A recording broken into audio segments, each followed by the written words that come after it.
இப்ப பாடுங்க பார்க்கலாம். முதல்ல நான் இயேசுவால பிடிக்கப்பட்டவன், அவர் இரத்தத்தால. நான் இயேசுவால பிடிக்கப்பட்டவன், அவர் இரத்தத்தால.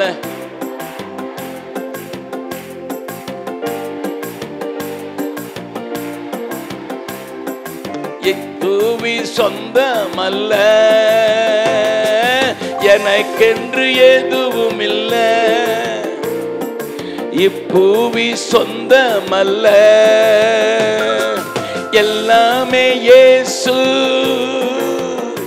எல்லாம் இயேசு, எல்லாம் இயேசு, இயேசு இயேசு, எல்லாம் இயேசு, இயேசு இயேசு. நல்லா கவனிங்க. நான் எப்பவும் சொல்வேன், நான் செய்யக்கூடாது, நான் பிரசங்கம் பண்றதில்ல. உங்ககிட்ட எல்லாம் இருக்கலாம், ஆனா அதோட உன் மனசு இருக்கக்கூடாது. அதோட உன் மனசு இருக்கக்கூடாது. நான் என் வாழ்க்கையில் சொல்லேன், நான் முதல்ல பீகார் போனோடனே கால்நடையா 30 கிலோமீட்டர் நடந்து நடந்து நடந்து நடந்து 30 கிலோமீட்டர் போவேன் ஒரு நாளைக்கு. பிரசங்கம் பண்ணேன். அதை பார்த்த ஒருத்தர் பழைய சைக்கிள் கொடுத்தாரு. அந்த பழைய சைக்கிளில் நான் மறுபடியும் போனேன். அந்த பழைய சைக்கிளில் நிறைய தூரம் போகிறத பார்த்துட்டு ஒருத்தர் பததாப்பட்டு ஒரு பழைய ஒரு புது மோட்டர் சைக்கிள் வாங்கி கொடுத்தாரு. ராஜ்தூத், அந்த நாட்களில் ராஜ்தூத் மோட்டர் சைக்கிள் புதுசாக வாங்கி கொடுத்தாங்க. ஏன்னா தம்பி நீ ரொம்ப கஷ்டப்படுறேன்ட்டு. ஒரு மோட்டர் சைக்கிள் இருந்தது. நாங்கள் 6 பேர் இருந்தோம். அப்போ எப்படி ஊழியத்துக்கு போகிறது ஒரு மோட்டர் சைக்கிளில்? அதனால் நான் நினச்சுவேன்னா, நான் முன்னால் உட்காந்துக்கிடுவேன், 2 பேரை பின்னால் வச்சுட்டு, பின்னால் 2 பேர் சைக்கிளில், இந்த பக்கம் ஒரு 10 பேர் சைக்கிளில், இவங்க 2 பேரும் பிடிச்சிக்கணும். நாங்கள் ஊர்வலமாக சர்க்கஸ் மாதிரி தான் போனோம் ஊழியத்துக்கு. புது மோட்டர் சைக்கிள். 8 மாதம் ஆன உடனே நான் தமிழ்நாட்டுக்கு பிரசங்கத்துக்கு வந்துட்டேன். அங்கே ஒரு வாரம் கழித்து போய் பார்க்குறேன். என் சகோதரர் 2 பேர்கிட்ட கேட்குறேன், என்ன நல்லா இருக்கீங்களா? எல்லாம் நல்லா இருக்கிறோம். ஆனால் அவன்னா போட்டான்னா என்னமோ இருக்குன்னு அர்த்தம். என்னடா என்ன அண்ணே, நாங்கள் ஊழியத்துக்கு தான் போனோமா, 2 பேர் போனோம், பின்னால் ஒருத்தர் முன்னால் ஒருத்தர் மோட்டர் சைக்கிளில் போனோமா, வழியில் துப்பாக்கியை காட்டி முன்னால் வச்சுட்டானே, இறங்கி போங்கடா, நான் உயிரை காப்பாற்றுறதுக்கு ஓடிட்டான், அவன் எடுத்துகிட்டு போயிட்டான். நான் சொன்னது கர்த்தருக்கு ஸ்தோத்திரம். அந்த மோட்டர் சைக்கிள் தானே புதுசுன்னு எடுத்துகிட்டு போயிட்டானே. பீகார் ரொம்ப நல்ல நாடு. உங்களை அடித்தானாடா? இல்லை, அடிக்காமல் எடுத்துகிட்டு போயிட்டானே. ஓகே. அப்போ நான் சொன்னேன், அது 150 சிசி, 150 சிசி தான் அதனுடைய கெப்பாசிட்டி. ஆண்டவர் அதை விட பெரிய சிசி தரப்போறார் போல அப்படின்னு சொன்ன உடனே, இது மோட்டார் சைக்கிள் காணாமல் போச்சு, திருடன் தூக்கிட்டு போயிட்டான்னு சொன்ன உடனே இன்னொருத்தர் எனக்கு ஜாவா மோட்டார் சைக்கிள் வாங்கி கொடுத்தாங்க. அது 250 சிசி. பக்கத்தில் சொல்லு, இழந்ததை போனதை வச்சு ஒப்பாரி வைக்காத. ஆண்டவருக்கு தெரியும், அதை விட நல்லது கொடுப்பாரு. இப்போ அல்லையோ சொல்லுங்க பார்க்கலாம். காணாமல் போன வெயிட் காணாம போன உங்கள் ஆட்டுக்குட்டி காணாமல் போச்சு, கோழி காணாமல் போச்சு, அதுக்கு அல்லையோ சொல்லுங்க பார்க்கலாம். உங்களுக்கு தெரியும், பக்கத்து வீட்டுக்காரர் தான் பிடிச்சி சாப்பிட்டான்னுட்டு. போக மாட்டேங்குது. நல்லா கவனி. நம்முடைய வாழ்க்கையில பொருள் இருக்கலாம், ஆனால் பொருளோட மனசு ஒட்டிக்கிட்டு இருக்கக்கூடாது. ஆமாம், ஐயோ போயிட்டு எவ்வளோ கஷ்டப்பட்டு வாங்கினேன். Stop that. அப்போ 250 சிசி மோட்டர் சைக்கிள் கொஞ்சம் ஃபாஸ்டானது, ஜாவா மோட்டர் சைக்கிள். எங்ககிட்ட ஆப்பிரிக்காலேருந்து ஒருத்த வந்து, அவன் பேர் ஆப்ரஹாம் இக்கப்போர்னு, நாங்கள் அவனாலும் அக்கப்போர்னு சொல்லுவோம். ஆப்பிரிக்கா ஆள். ஒரு நேரத்துக்கு 5 கிலோ சாதாரணமாக மீட்டு சாப்பிடுவான், ஜம்முன்னு இருப்பான். ஒரு நாள் என்னுடைய மோட்டர் சைக்கிளில் ஃப்ரண்ட் பிரேக் பிடிக்கலை. அப்போ நான் அவன்கிட்ட சொன்னேன், எனக்கு கொஞ்சம் வேலையாக இருக்கேன், நீ போய் மெக்கானிக்கிட்ட போய் இந்த ஃப்ரண்ட் பிரேக்கை சரி பண்ணிட்டு வான்னு அவனை அனுப்புனான். அவன் என்ன செஞ்சுருக்கான், ரோட்டில் போகும்போது நமக்கு தைரியம் இருக்குதா, ஜீப்பில் வர்றவனுக்கு தைரியமாக நேராக விட்டுட்டான். 12 அடி தூக்கி போட்டு கீழே வந்தான். ஆனால் நல்லா தான் இருந்தான். அவனுக்கு ஒன்றும் அடி வாங்கலை. என் மோட்டர் சைக்கிளில் முன் சக்கரத்தை காணும்.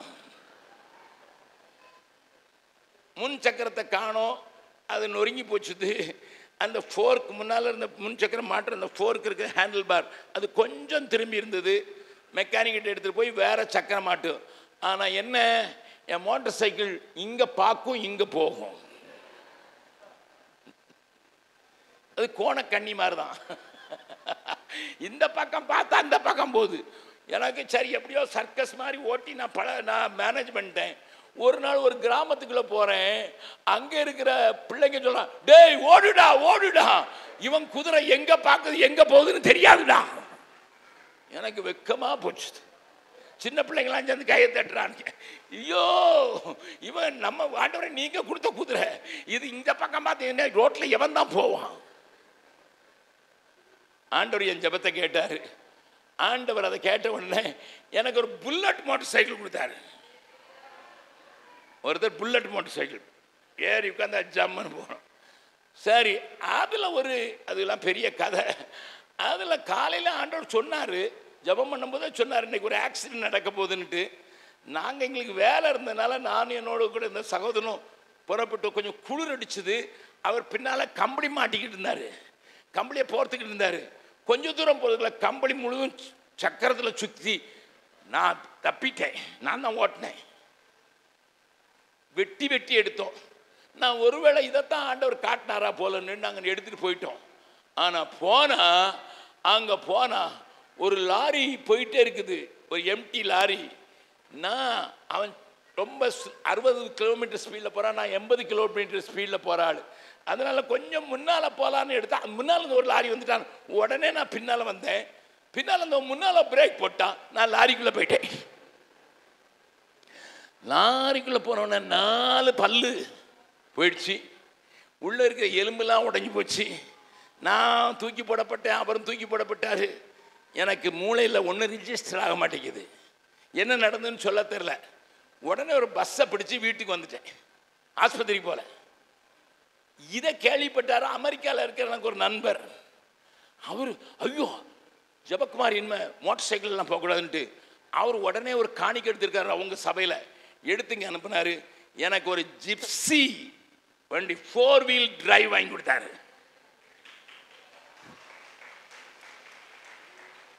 நல்லா கைத்தட்டுங்க.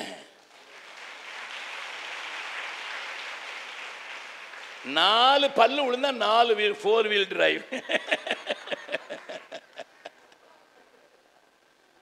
நல்லா கவனிங்க. அந்த வண்டியில் அது அப்படி பிச்சுட்டு போகும். அந்த வண்டி ஓட்டுறதுக்கு ரொம்ப நல்லா இருக்கும். ஜிப்சி ஓட்டினவங்களுக்கு தான் தெரியும். நான் ஃபாஸ்ட் டிரைவர் வேறு, நல்லா ஃபாஸ்ட்டாக அநேக இடங்களை செஞ்சோம். எங்கள் கூட ஒருத்தர் ஊழியம் செஞ்சவருக்கு வேற ஒரு பகுதிக்கு டிரான்ஸ்ஃபர் கொடுத்தோம். அது ரொம்ப கடினமான பகுதி. அவருக்கு போலியோவினால் கால் ஒன்று வளைஞ்சிருந்தது, ஒன்றில் பலம் இல்லாத இருந்தது. ஒரு டிகிரி ஹோல்டர் தான், திருநெல்வேலி மாவட்டத்தை சேர்ந்தவர். வேலைக்கு வந்தார். ஆண்டவர் சொன்னார், இவனை கொண்டு போய் அந்த மலை ஏறுற இடத்துல கொண்டு ஊழியத்துக்கு வச்சிருக்கிற, இவனுக்கு கார் இல்லை, உனக்கு கார் என்னத்துக்குனாரு. உடனே நான் தூக்கி சாவியாட்ட கொடுத்துட்டேன். இப்போ நான் மறுபடியும் நடக்க ஆரம்பிச்சேன். ஹலோ, நல்லா கவனிங்க. இன்னொருத்தர் அவங்கள இந்த நாட்டை விட்டே வெளியே போக சொல்லிட்டாங்க கவர்மெண்ட். அதனால 8 மாசத்துல வாங்கின ஒரு அம்பாசிடர் மார்க் 4 கார் கொடுத்து வச்சிருந்தாரு. பிரதர் நீங்க தான் ஓடுறீங்கன்னு கொடுத்துட்டு போயிட்டாரு. இப்போ அம்பாசிடர் காரு, நல்ல காரில் போகிறேன். ஒரு பாஸ்டர் வந்தார் தமிழ்நாட்டில் இருந்து. ஆண்டவர் ஜெபம் பண்ணும் போது சொல்கிறார், அவருக்கு காரை கொடுத்துரு, காரில் கொடுத்துரு. நீங்கள் நம்பினாலும் சரி நம்பாட்டாலும் சரி, ட்ரெயினில் நான் ட்ராவல் பண்ணும்போது இந்த 2 டப்பாவையும் 2 கம்பார்ட்மெண்ட்டையும் இணைக்கிற அதில் உட்காந்து போயிருக்கேன். ஏன்னா இங்கே ட்ரெயினில் அவ்வளோ கூட்டம். கார் வச்சுருந்த ஆள், கார் ஓட்டின ஆள், புது கார் ஓட்டின ஆள், ஆண்டவர் சொன்னதுனால அந்த காரை கொடுத்துட்டு நான் ட்ரெயினில் எங்கள் ஊரில் வந்து பார்த்தீங்கன்னா இந்த பேட்ரி வைக்கிற இடத்துல, கம்பார்ட்மெண்ட்டில் பேட்ரி வைக்கிற இடத்துல எங்கள் ஆளுங்க தயிர் வைக்கிறவாங்க உட்காந்துருப்பான், தயிர் சுட்டியோட. அவ்வளோ கூட்டம். எதுக்கு இதெல்லாம் சொல்லிக்கிட்டு இருக்கேன்? நான் சொல்லிக்கிட்டே போயிட்டே இருப்பேன்.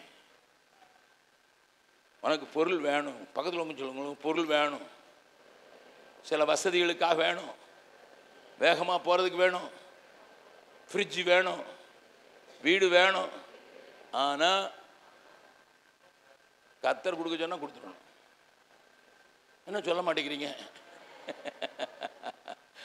பலிபீடத்தில் வச்சுட்டு உள்ள வர்றது உனக்கு சொந்தமல்ல. அதனால தான் ஆபிரகாம் கூடாரம் போட்டாலும் முன்னால ஒரு பலிபீடத்தை கட்டி தான், எந்த பொருள் வந்தாலும் சரி என் வீட்டுக்குள்ள வர்றது தேவனுக்கு பிரியமானதும் தேவனுக்கு உரியது என்று நான் சொல்கிறதுனால தான் வரணும்.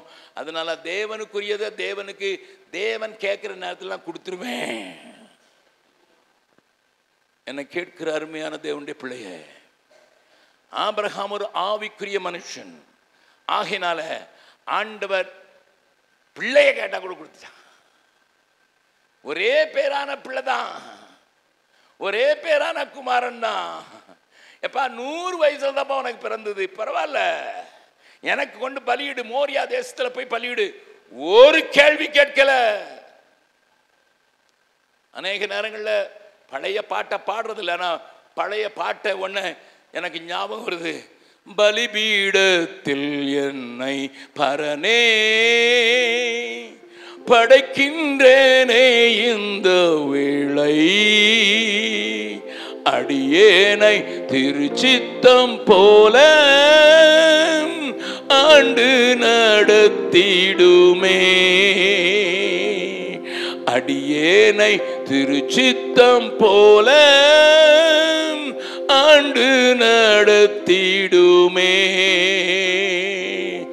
கல்வாரியின் அன்பினையே கண்டு விரைந்தோடி வந்தேன், கழுவும் திரு ரத்தத்தாலே கரை நீங்க இருதயத்தை, கழுவும் திரு ரத்தத்தாலே கரை நீங்க இருதயத்தை. இந்த காலை ஆராதனையில ஆவிக்குரிய மனுஷன் தன்னுடைய வீட்டுக்கு முன்னால ஒரு பலிபீடத்தை எப்பொழுதும் வைத்திருப்பான். என்ன வேதம் சொல்கிறது? வசனத்தை வாசிங்க, கை வச்சிங்க. எபிரேயர் 13வது அதிகாரம். எபிரேயருக்கு நீங்க சொல்லுவீங்க, எல்லாரும் சொல்லுவீங்க, இது பழைய ஏற்பாடு ஐயா, நீ புதிய ஏற்பாட்டில் இருந்து எங்களுக்கு காட்டிக்கொடுன்னு சொன்னீங்கன்னா நான் சொல்றேன். எபிரேயர் 13வது அதிகாரம், எபிரேயர் 13வது அதிகாரம். அங்கே எபிரேயர் நிருப ஆக்கியோன் தெளிவாக எழுதியிருக்கிறார், தெளிவாக எழுதியிருக்கிறார். 10வது வசனத்தை வாசிக்கலாம். நமக்கு ஒரு பலிபீடம் உண்டு, நமக்கு ஒரு பலிபீடம் உண்டு. அதற்குரிய வெயிட் நமக்கு ஒரு பலிபீடம் உண்டு என்று சொல்லுகிறவங்க மாத்திரம் கையை உயர்த்தி. உன் வீட்டில் பலிபீடம் உடைஞ்சிருந்தது, அன்னைக்கு கெட்டு குடும்ப ஜபம் இல்லாத வீடு இருக்குமானா இன்னைக்கே போய் குடும்ப ஜபம் என்கிற அந்த பலிபீடத்தை கட்டு. ஆல்டர், ஃபேமிலி ஆல்டர்னு சொல்லுவாங்க. குடும்பத்துக்கு ஒரு பலிபீடம் இருக்கணும். அப்பா அம்மா பிள்ளை எல்லாம் கூடி வந்து அந்த நேரத்தில் ஆண்டவரை துதித்து ஜெபித்து ஒருவரோடு ஒருவர் ஐக்கியப்படுகிற அந்த பலிபீடம் உன் குடும்பத்தில் இல்லைன்னா இன்னைக்கு நீ நினைச்சுக்க. நமக்கு ஒரு பலிபீடம் உண்டு. இதெல்லாம் பால்சருக்கு நேரம் இல்லை. எத்தனை வீட்டில் குடும்ப ஜபம் உண்டுன்னு எனக்கு தெரியும். நான் கேட்க போல கேட்டா வீட்டுக்காரர் ரொம்ப பிஸிங்க, வயல்ல இருக்கிறாரு, பிள்ளை படிக்க போயிட்டீங்க, டியூஷன் போயிட்டீங்க. ஓகே. நான் ஜெர்மனிக்கு போகும்போது எனக்கு ஒரு சபையை குறித்து ஒரு பெரிய ஆச்சரியம் உண்டு. ஜெர்மனி தேசத்தில் இந்த போன ஜூன் மாதம் கூட அங்கே போயிருந்தேன். அவங்களுக்கு ஒரு பெரிய கன்வென்ஷன். அந்த சபைகள் எல்லாத்துக்கும் அந்த சபையிலேருந்து 3000 பேர் வந்திருந்தாங்க. நான் அந்த அங்கே இருந்த ஒரு மூப்பருடைய வீட்டில் நான் தங்கியிருந்தேன். அந்த வீட்டில் அவருக்கு 4 பிள்ளைங்க, 2 பொம்பளை பிள்ளைங்க, 2 ஆம்பளை பிள்ளைங்க. ஒரு பிள்ளையை தவிர மற்ற எல்லாம் வேலை செய்கிறாங்க. இந்த பிள்ளை மட்டும் படிச்சிருக்கு. நாங்கள் அவங்க வீட்டில் தங்கியிருக்கிறேன். பெரிய பிஸ்னஸ் மேன். அவர் என்ன செஞ்சார், அவங்க வீட்டில் என்ன நடந்தது தெரியுமா? காலை ஆகாரத்துக்கு எல்லாரும் வரணும். பிள்ளை 2 மணிக்கு தான் ராத்திரி வந்து படுத்திருந்தாலும் காலையில் 7 மணிக்கு வரணும். 7 மணிக்கு வந்தோடனே எல்லாரும் கை கோர்த்து ஆண்டவருக்கு நன்றி செலுத்துவாங்க. உட்காந்து காலை ஆகாரம் ஒன்றா சாப்பிடுவாங்க. அதுக்கு பிறகு பைபிள் வாசிப்பாங்க. முழங்கால நின்று ஜெபம் பண்ணுவாங்க. கர்த்தருடைய ஜெபத்தை எல்லாரும் சேர்ந்து சொல்லுவாங்க. அதுக்கு பிறகு தான் போகிறாங்க. ஜெர்மன் அவங்க ஒரு காலத்தில் ரஷ்யாவில் இருந்து வந்தவங்க. ரஷ்யன் மொழி பேசுவாங்க. ரஷ்யாவில் இருக்கும்போது அவங்க பெந்தெகோஸ்து அனுபவத்துக்குள்ளே வந்தாங்க. ரஷ்யாவில் இருக்கும்போது அவர்கள் துன்பப்படுத்தப்பட்டார்கள், கிறிஸ்துவுக்காக பாட அனுபவிச்சாங்க. அந்த மனுஷன் என்கிட்ட பார்த்து சொன்னார், நாங்கள் எதுக்கு தெரியுமா அந்த குடும்ப ஜெபம் பண்ணுறோம்? நாங்கள் ரஷ்யாவில் இருக்கும்போது நாங்கள் காலையில் போனால் ராத்திரி என் பிள்ளை திரும்ப வருமானான்னு தெரியாது. கிறிஸ்தவனாக இருக்கிறதுனால அடித்து கொன்று போட்டுருவாங்க. என் மனைவி போனான்னா என்ன நடக்கும்னு தெரியாது, என் பிள்ளை போனான்னா என்ன நடக்கும்னு தெரியாது. எங்கள் அம்மா அப்பா எங்களுக்கு காட்டி கொடுத்தாங்க. காலையில் எழுந்திரிச்சோன்னே குடும்பமாக நாங்கள் கூடி வந்து ஆகாரம் புசிக்கும் முன்னால் நாங்கள் கையை பிடிச்சி ஜெபம் பண்ணி வேத வசனத்தை வாசித்து நாங்கள் போவோம். ராத்திரியில் திரும்ப வரும்போது அவங்க சாயங்காலமே சாப்பிட்ருவாங்க.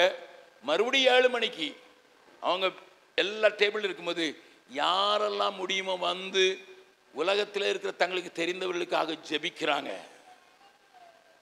அவங்க வீடுகளெல்லாம் பார்த்தீங்கன்னா பயங்கரமாக இருக்கும். ஒரு காலத்தில் அடிமையாக அடிக்கப்படுகிறவர்களா இருந்தாங்க. ஆனால் குடும்ப ஜெபம் அவங்கள கட்டி வச்சிருக்கு. நிறைய பாஸ்டர் வீட்டுக்கு போயிருக்கிறேன். ஒரு பாஸ்டருக்காவது 8 இல்லைன்னா 10 பிள்ளைக்கு குறைஞ்சில்லை. பெரிய பெரிய குடும்பம், பெரிய பெரிய குடும்பம் 8 10. இந்த நாட்களில் ஜெர்மனியில் நம்ப மாட்டீங்க, எங்ககிட்ட 2 ஜெர்மன் ஃபேமிலி இருக்கிறாங்க எங்கள் பீகாரில். அதில் ஒருத்தருடைய பிள்ளை ஒன்று ஜெர்மனியில் பிறந்தது, இன்னொன்று சென்னையில் பிறந்தது, இன்னொன்று பீகாரில் எங்கள் ஆஸ்பத்திரியில் பிறந்தது, இன்னொன்று கல்கத்தாவில் பிறந்தது. 3 பிள்ளைய வெட்டி தான் எடுத்தாங்க. நான் அந்த சகோதரியை பார்த்து சொன்னேன், பாரு எம்மா வெட்டி வெட்டி எடுத்து பிள்ளைய கொண்டு வந்துட்டீங்க, பிள்ளைய நிறுத்திடுவீங்களா? அந்தம்மா சொல்லிச்சு, இன்னும் 2வது வேணும் அண்ணே. வயிற்றை கிழிச்சு எடுத்தா கூட இன்னும் 2 வேணுமா? அவங்க என்ன சொன்னாங்கன்னா, தேவ பக்தியுள்ள சந்ததியை எழுப்புனாதான் பூமியை நிரப்ப முடியும். பாவிகள் நிரம்பிட்டே போகிறான். நாங்கள் எங்கள் பிள்ளைங்களை வளர்க்குறது மாத்திரம் இல்லை, தேவனுக்குரியவர்களாக மாற்றி வளர்ப்போம். நம்ம இப்போ ஒன்றுன்னா போதும், அதுவே வளர்க்குறதுக்கே பெரிய பாடாக இருக்குது. 2வது வந்துன்னா ஆசைக்கு 1 ஆஸ்திக்கு 1ன்னு சொல்லிட்டு ஊற்ற இருந்துடும். நான் அவங்கள பிள்ளை பெக்கிறதுக்கு நான் அனுப்பலை. நான் என்ன சொல்கிறேன்னா, அவங்களோட சிந்தனை எப்படி இருக்குது?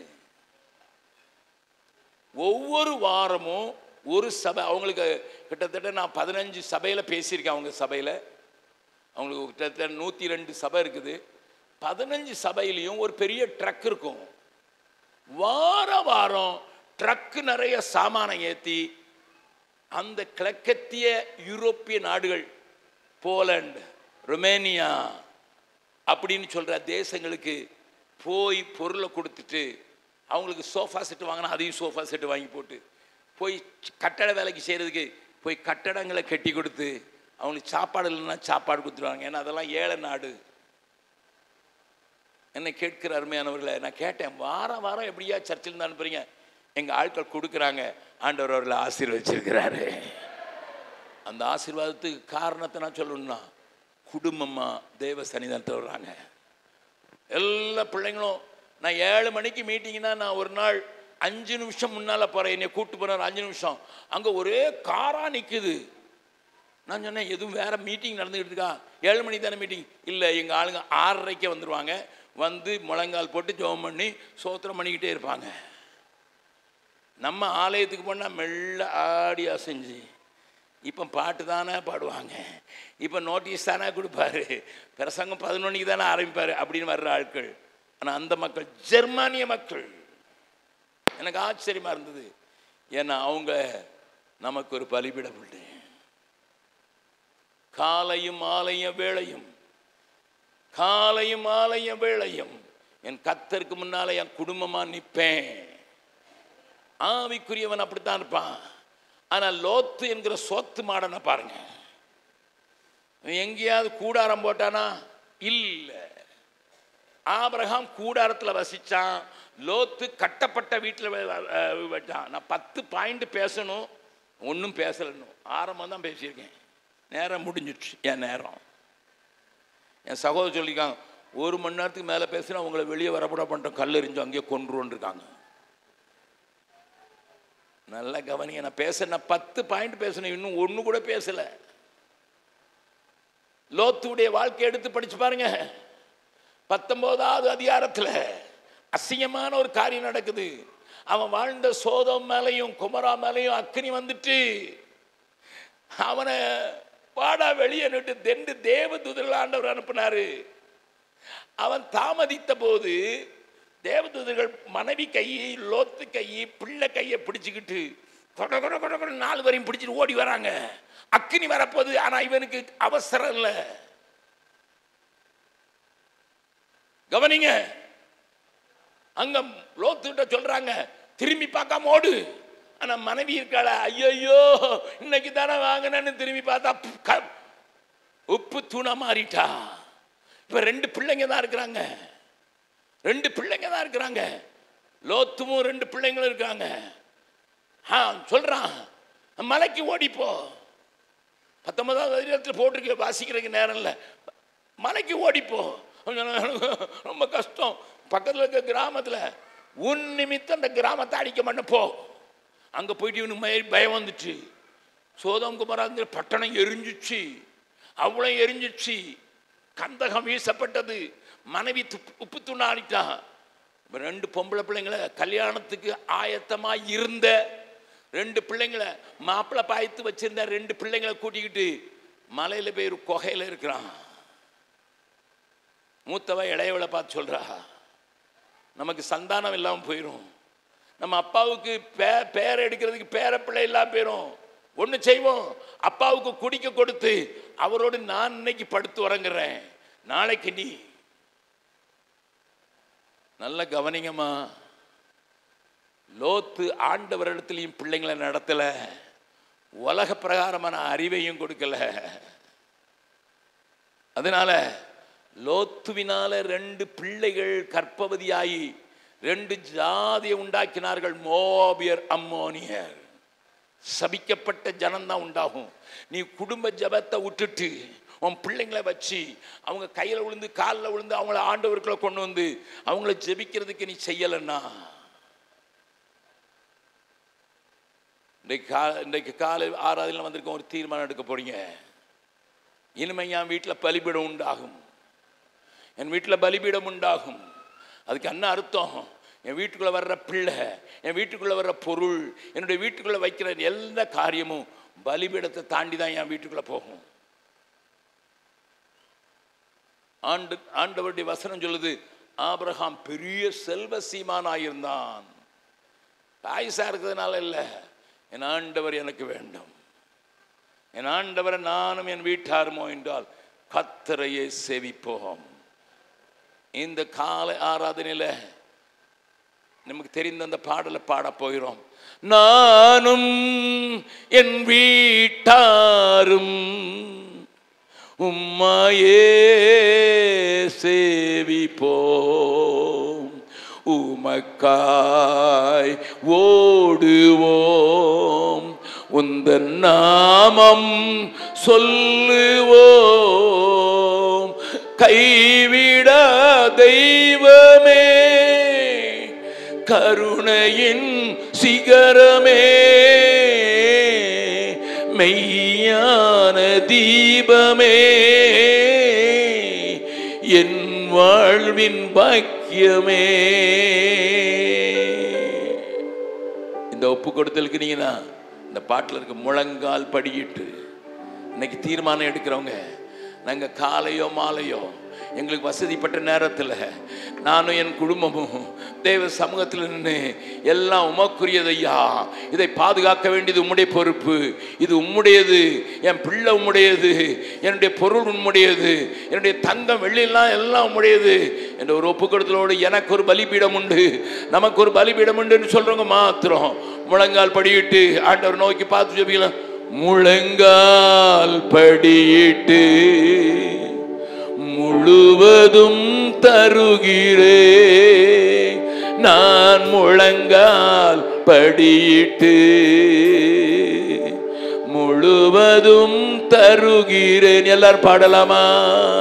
நானும் என் வீட்டாரும் உம்மையே நேசிப்போம், உமக்காய் ஓடுவோம், உந்தன் நாமம் சொல்லுவோம், நானும் என் வீட்டாரும் உம்மையே நேசிப்போம், உமக்காய் ஓடுவோம், உந்தன் நாமம் சொல்லுவோம். கைவிடா தெய்வமே, கருணையின் சிகரமே, மெய்யான தீபமே, என் வாழ்வின் பாக்கியமே. கைவிடா தெய்வமே, கருணையின் சிகரமே, மெய்யான தீபமே, என் வாழ்வின் பாக்கியமே. முழங்கால் படியிட்டு முழுவதும் தருகிறேன், நான் முழங்கால் படியிட்டு முழுவதும் தருகிறேன். மறுபடியும், நான் முழங்கால் படியிட்டு முழுவதும் தருகிறேன், நானும் என் வீட்டாரும் உம்மையே சேவிப்போம், உமக்காய் ஓடுவோம், உந்தன் நாமம் சொல்லுவோம். என்னை நோக்கி கொஞ்சம் ஒரு நிமிஷம் பாருங்க. எனக்கு கர்த்தர் 3 பிள்ளைகளை இப்பொழுது இருக்குது. 4 பிள்ளைகள் கொடுத்தார், 1 ஆண்டவரிடத்தில் போய்விட்டது. 4 பிள்ளைகளை எடுத்து வளர்த்தோம், அதில் 1 பிள்ளை ஆண்டவரிடத்தில் போய்விட்டது. நல்லா கவனிங்க. 6 பிள்ளைகள், 2 பிள்ளைங்க, கடைசி 2 குட்டிகளும் காலேஜில் படிக்கிறாங்க. என் மூத்த மகன் ஒரு பெரிய வேலையில் இருந்தான். 12 வருஷத்துக்கு முன்னால் அவனுக்கு சம்பளம் 1.5 லட்சம் ரூபா மாசம். என் மருமகள் PhD, அவளும் ஒரு பெரிய கம்பெனியில் டைரக்டரஸா இருந்தா, அவளுக்கு 1.5 லட்சம் ரூபா. மொத்தம் 12 வருஷத்துக்கு முன்னால 3 லட்சம் ரூபா சம்பளம். ஒரு நாள் என்கிட்ட வந்தான், டாடி, ஆண்டவர் எங்களை ஊழியத்துக்கு கூப்பிடுறாரு. நான் சொன்னேன், தம்பி நீ வந்தீனா நான் 10ல் 1 பாகம் கூட உனக்கு கொடுக்க முடியாது, 30,000 ரூபா தான் கொடுக்க முடியும். நீ 3 லட்சம் வாங்கிட்டு இருக்க, யோசிச்சு சொல்லு. நான் அவனை ஏற்றுக்கொள்ளல. மறுபடியும் வந்தான் 1.5 வருஷம் கழிச்சு, டாடி, ஆண்டவர் என்னை இருக்க விட மாட்டேங்கிறாரு, ஆண்டவர் உங்களோடு கூட வந்து ஊழியம் செய்ய சொன்னாரு. வேலையை விட்டுட்டு வந்தாங்க. 2வது மகன் சிங்கப்பூர்ல 1 வருஷம் வேலை செஞ்சான். இந்தியாவில் வந்து MBA படிச்சுட்டு மறுபடியும் போறேன்னு சொன்னான். படிக்கும் போது ஆண்டவர் அவனோடு பேசினாரு. சத்தியபாமாங்கிற ஒரு காலேஜில் படிச்சான். ஆண்டவர் பேசினாரு, நீ உலகத்துக்கல்ல எனக்குரியவன் என்று. அவனும் மிஷனரியா மாறினான். அவனுக்கு ஒரு மனைவி, அவளும் இன்ஜினியரிங் படிச்சவா. அவளும் ஒப்பு கொடுத்தது வந்ததுனால அவங்களுக்கு திருமணம் ஆச்சு. என் 3வது பையன் மீடியா படிச்சான். மீடியாவில் எக்ஸ்டென்ஷன் கோர்ஸில் பல கோர்ஸ்ல படிச்சான். அவனும் சொன்னான், டாடி, நான் அவனை அட்வர்டைஸ்மெண்ட் கம்பெனியில் போய் சேருடா, கொஞ்சம் எக்ஸ்பீரியன்ஸ் ஆயிட்டு வா. இல்லை டாடி, இல்லை. அவனுக்கு ஃபைனான்ஸில் வேலை செய்கிற ஒரு பொண்ணு, அவளும் ஆண்டவருக்கு ஊழியம் செய்யறதுனால கல்யாணம் ஆச்சு. என் 4வது பொண்ணு டாக்டர். அவள் சின்ன வயசுலேருந்தே மிஷனரி டாக்டர்னு சொல்லி வளர்ந்ததுனால. என் மருமகன் PhD பண்ணியிருக்கிறாரு இன்ஜினியரிங்கில். ஆனால் அவங்களும் ஊழியக்காரரா கொடுக்குற சொற்ப தொகையில் தங்களுக்குன்னு ஒன்று வச்சுக்கிடாம பிள்ளைகளை ஆண்டவர் கொடுத்துருக்கிறாரு. ஒரு மிஷனரியாக வாழ்கிறாங்க. நல்லா கவனிங்கம்மா. நான் தைரியமாக அன்னைக்கு பாட முடியும், நானும் என் வீட்டாருமா என்றால் கர்த்தரையே சேவிப்போம். என் 4 பிள்ளைகளும் 4 மருமக்கள் மாதிரி இருக்காங்க. இவ 2 பிள்ளைங்க காலேஜில் படிக்கிறாங்க. காலேஜில் போய் அன்னைக்கு என் மகளை பார்த்தேன். அவ சொன்னா, டாடி, வீக்கெண்ட்ஸில் சாட்டர்டே சண்டே அக்கா வீட்டுக்கு போகலாமா? நான் சொன்னேன் இல்லை இல்லைம்மா, இங்கேயே இருந்து வட இந்தியாவில் வந்திருக்க பிள்ளைங்களுக்கு நீ சரியா சொன்னீங்க டாடி, சரியா சொன்னீங்க டாடி. இன்னொரு மகா மதுரையில் படிக்கிறா.